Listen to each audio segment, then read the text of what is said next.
ಹಿಂಡಲ್ಗಾ ಜೈಲಿನಲ್ಲಿರುವ ಎಲ್ಲ ಕೈದಿಗಳಿಗೆ ಸಮಯಕ್ಕೆ ಸರಿಯಾಗಿ ವೈದ್ಯಕೀಯ ಸೇವೆ ಒದಗಿಸುವ ಹಾಗೂ ಆರೋಗ್ಯದ ಬಗ್ಗೆ ಕಾಳಜಿ ವಹಿಸುವ ಉದ್ದೇಶದಿಂದ ಆರೋಗ್ಯ ತಪಾಸಣೆ ಶಿಬಿರವನ್ನು ಆಯೋಜಿಸಲಾಗಿತ್ತು.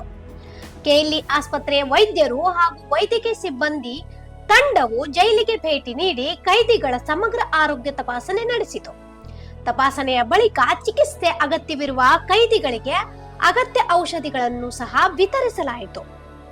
ಜೆಎನ್ಎಂಸಿ ಚಾರಿಟೇಬಲ್ ಆಸ್ಪತ್ರೆಯ ಪ್ರಾಂಶುಪಾಲರಾದ ಡಾಕ್ಟರ್ ರಾಜೇಶ್ ಪವಾರ್, ಆರ್ಎಸ್ ಮುಧೋಳ್ ಹಾಗೂ ವೈದ್ಯರು ಮತ್ತು ವೈದ್ಯಕೀಯ ಸಿಬ್ಬಂದಿಯ ಸಹಕಾರದಿಂದ ಶಿಬಿರವನ್ನು ಯಶಸ್ವಿಯಾಗಿ ನಡೆಸಲಾಯಿತು. ಕಾರ್ಯಕ್ರಮದಲ್ಲಿ ಜಿಲ್ಲಾ ಆರೋಗ್ಯ ಅಧಿಕಾರಿ ಡಾಕ್ಟರ್ ಐಪಿ ಗಡಾದ್ ಹಾಗೂ ಮಾಜಿ ಮೇಯರ್ ವಿಜಯ್ ಮೋರೆ ಮುಖ್ಯ ಅತಿಥಿಗಳಾಗಿ ಭಾಗವಹಿಸಿದ್ರು.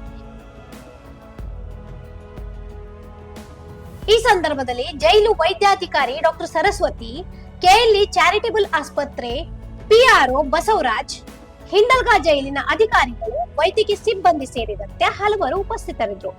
ಕೈದಿಗಳಿಗೆ ಅಗತ್ಯ ಆರೋಗ್ಯ ಸೇವೆ ಒದಗಿಸುವ ನಿಟ್ಟಿನಲ್ಲಿ ವೈದ್ಯರು, ಆಸ್ಪತ್ರೆ ಸಿಬ್ಬಂದಿ ಹಾಗೂ ಜೈಲು ಆಡಳಿತ ಒಗ್ಗೂಟ ಕೈಗೊಂಡ ಈ ಆರೋಗ್ಯ ಶಿಬಿರದ ಪ್ರಯತ್ನವನ್ನು ಆಯೋಜಕರು ಶ್ಲಾಘಿಸಿದ್ರು. ಇಂತಹ ಇನ್ನೂ ಅಪ್ಡೇಟ್ಗಳಿಗಾಗಿ ಫಾಲೋ ಮಾಡಿ ವಾಯ್ಸ್ ಆಫ್ ಎನ್ಗ್ರಾಮ್ ಗೇಟ್.